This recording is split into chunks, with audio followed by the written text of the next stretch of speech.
Summer trip planning is in full swing. Whether you're spending money on a long-awaited trip or a spur-of-the-moment getaway, travel insurance can save you money, time and frustration if things go wrong. We evaluated 46 plans to find the best travel insurance. 1. AXA Assistance USA. Why we picked it. AXA's Platinum plan hits all the high points for coverage that you'll want if you're looking for top-notch protection. 2. CAT 70. Why we picked it. CAT 70's travel plan has great medical and evacuation coverage that makes it worth a look, especially if the lower limits on certain other benefits don't bother you. 3. Go. Ready. Why we picked it. While the medical coverage isn't as robust as some other top plans, the low average prices for Go Ready's Pandemic Plus plan make it worth considering if the medical benefit level works for you. 4. HTH Worldwide. Why we picked it. HTH's Trip Protector Preferred Plan has luxury level benefits at a good price. 5. John Hancock Insurance Agency. Why we picked it. John Hancock's Gold Plan has superior coverage, but it also comes with a high average price. John Hancock's Silver Plan has somewhat lower coverage levels but still deserves consideration because of its solid benefits. 6. Nationwide. Why we picked it.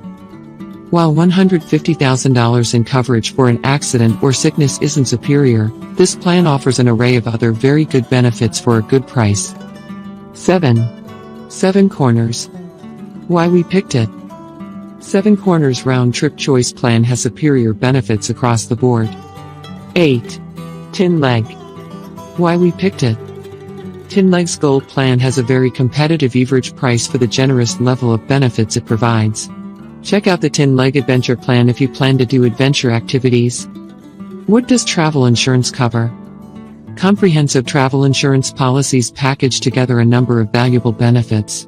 You can also buy policies that cover only trip cancellation or only medical expenses. With the wide variety of plans available, you can find coverage levels that will fit your budget and trip needs. Trip cancellation insurance. You don't book a trip with the intention of canceling it, but unexpected illness, injury, family member sickness, jury duty and more could derail plans. Trip cancellation insurance reimburses you 100% for money you lose in prepaid, non-refundable deposits if you have to cancel for a reason listed in the policy. A good strategy is to insure the total amount you have put into non-refundable and prepaid deposits. Don't insure refundable amounts, like refundable plane tickets, because you can't make an insurance claim for that. Travel medical insurance. This is important coverage for travelers going abroad, where your U.S. health plan may have limited local coverage or no coverage. Travel medical insurance pays for ambulance service, doctor and hospital bills and other medical expenses during your trip. You can find generous coverage limits of up to $500,000 per person, but depending on your trip you may not need that level of coverage. Emergency medical evacuation coverage. This is also important coverage for those traveling abroad, especially if you're going to a remote area where quality medical care might be hard to find. Emergency medical evacuation insurance pays to get you to the nearest adequate medical facility. You can find ample coverage of $1 million per person. Cancel for any reason coverage. You may be able to upgrade your trip cancellation insurance to cancel for any reason, CFAR, coverage. Not all providers offer this add-on. Having it allows you to cancel your trip for any reason that's not listed in your base policy. For example, you could cancel the trip because you simply don't feel like going anymore. Reimbursement under a CFAR claim is often 75% of your trip costs, not the 100% that's available under the base trip cancellation coverage. Travel delay insurance. Travel delay insurance reimburses you for expenses if you're stuck somewhere and have to buy necessities to tide you over. For example, if you're stuck in an airport all day because of a weather delay, this coverage can reimburse you for essential purchases like snacks and toiletries. Trip interruption insurance. If you have to cut your trip short because of a reason listed in the policy, this is valuable coverage to have. It can reimburse you for the non-refundable parts of your trip that you miss, such as a resort stay or prepaid scuba diving lesson. Baggage and personal effects coverage. Losing your bags can really ruin a trip. Baggage coverage can at least ease the financial pain a little. It can reimburse you for the bags and clothes and shoes that never arrive, although note that reimbursement is for the depreciated value of the items, not the cost to buy new ones. Baggage delay coverage. Your bags may be on their own detour, but what do you do while you're waiting? This coverage reimburses you for necessities while you wait for your luggage. Summer trip planning is in full swing.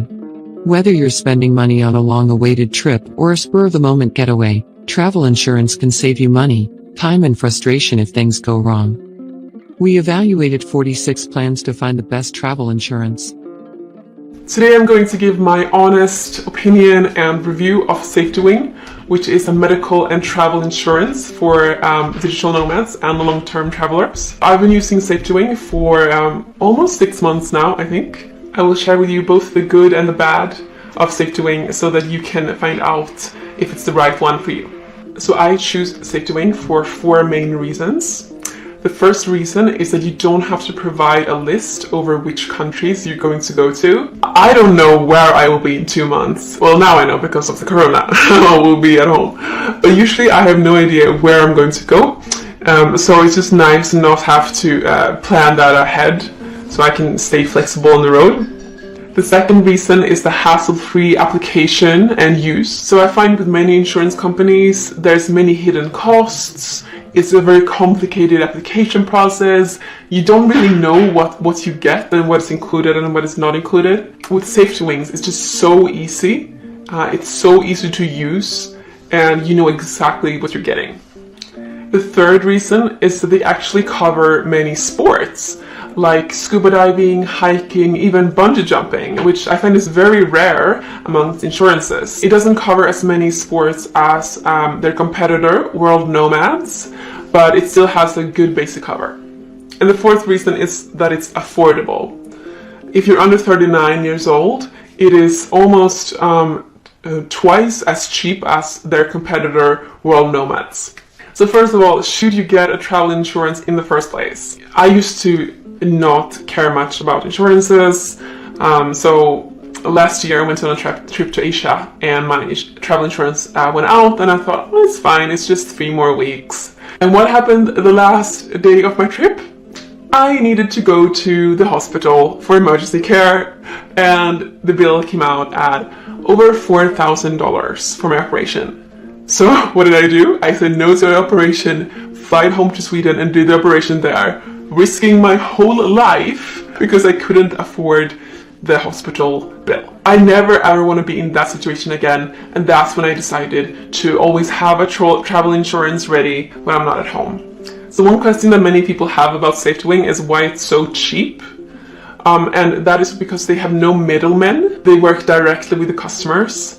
And it also covers the basics. So if you suddenly get cancer or some rare disease that nobody's heard of, then they probably won't cover you. So what is covered with SafetyWing? Let's take a look. So sports, adventure sports like water skiing, ziplining, trekking, lost checked luggage up to $3,000, emergency medical expenses and dental coverage, travel delays, terrorism, replacement accommodation after natural disaster, political evacuation, death. These are just some of the things that SafetyWing covers. And you're also covered in your own home country.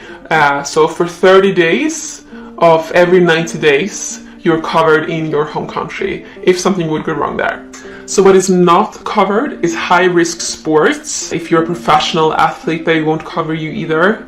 I think that they won't cover if your electronics breaks or gets stolen. What I've heard is that is a feature they will add soon that lets you do that. And of course, routine checkups to the dentist and things like that are not included.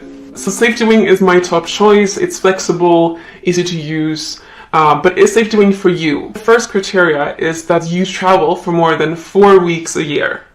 If you just go on small little weekend trips here and there, then your home insurance probably covers you, and it might not be worth getting the SafetyWing insurance. Another good reason is if you're an expat, for example like me, I live in England, but my home country is in Sweden. So if something happens here in England, then my home insurance will not cover it. It's not for you if you are a professional athlete or if you have very expensive gear with you, then if that gets stolen, then Safety Wing will not cover you. Also, if you are into very high-risk sports like climbing above 4,500 meters. So let's now take a look at their biggest competitors, which is World Nomads.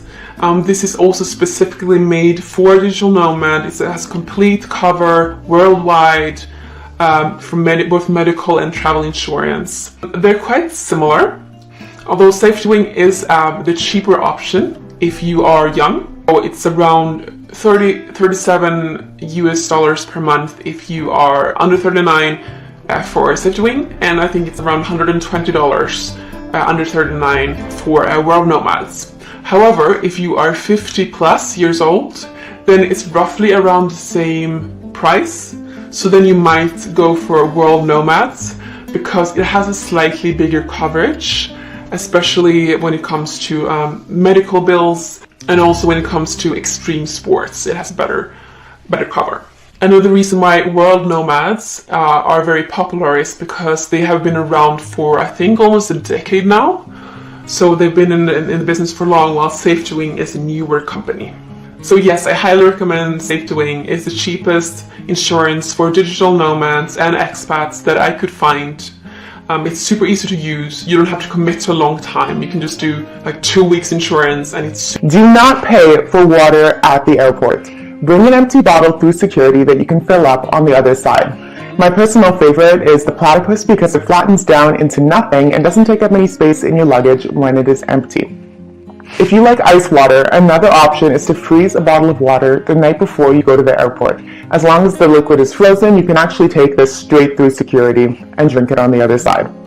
Buy a luggage tag that hides your personal information. You do not want your address and your phone number on display when it is very clear that you're about to leave the country. When you get to the security line, turn left. Most people tend to go right because it's their dominant side, so if you go to the left, the line is often going to be shorter. I've tested this out, it's true. Put all of your valuables, like your keys, your headphones, money, into an inside jacket pocket, and then when you get to the security line, you have to take your jacket off anyway, so you can take your jacket, it all stays together, put that in the bin, and everything will go through, so you won't forget anything on the other side. When you get through the security line, go directly to your gate and make sure you know exactly where it is. I once almost missed a flight waiting at gate G10 for a flight leaving from gate G12, only to realize that G12 was actually a 15-minute walk away. If your carry-on luggage is overweight, take the heavy items out and put it into the backpack.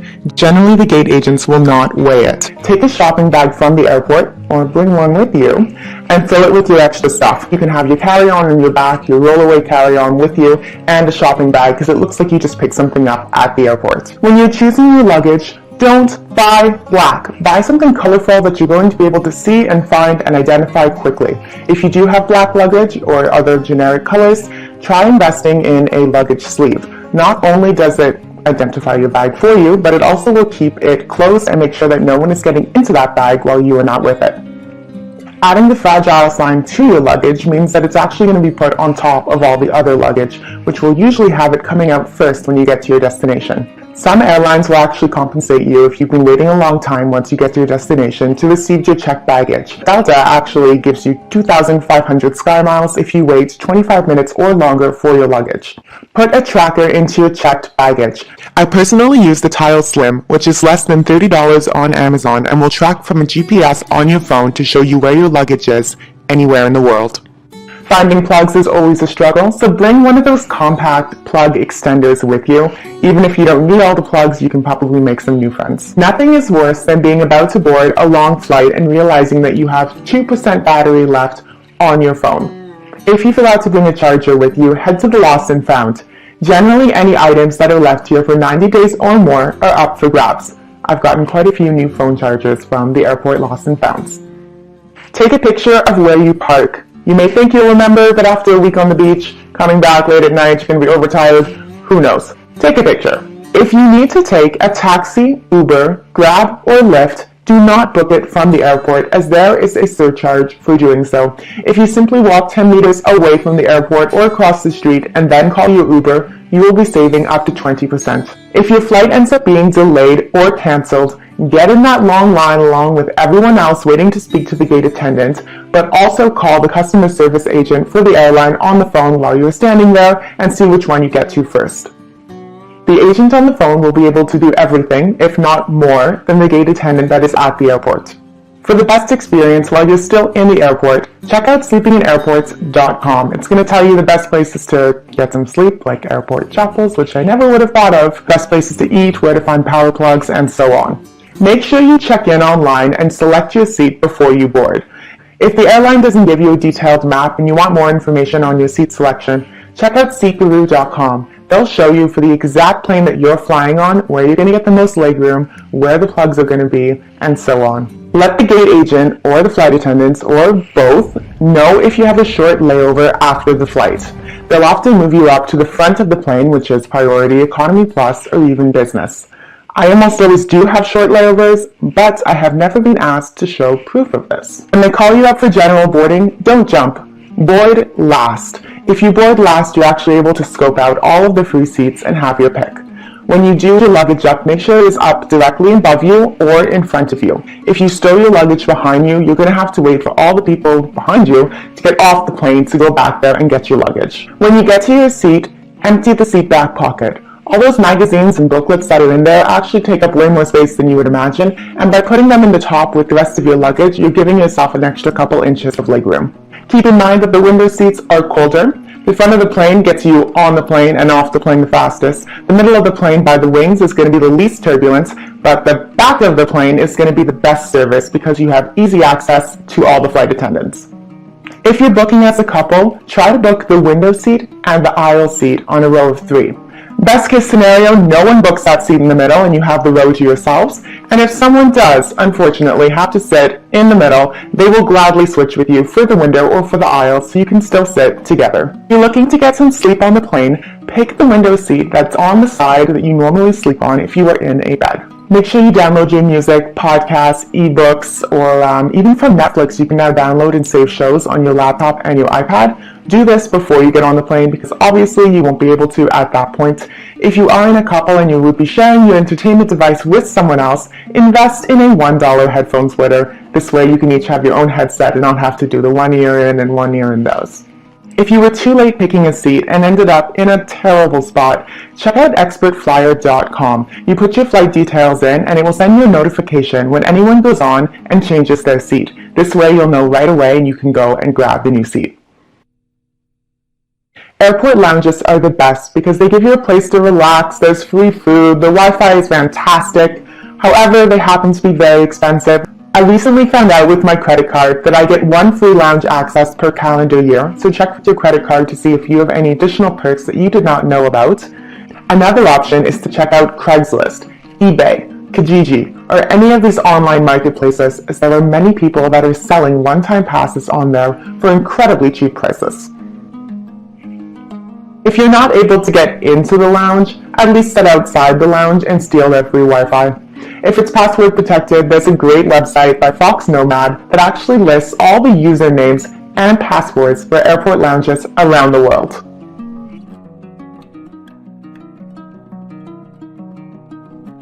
When you go to book your flight or when you check in, consider ordering a special meal. Not only are they higher quality, but you will be served first, which can be up to 30 minutes faster than everyone else on the plane.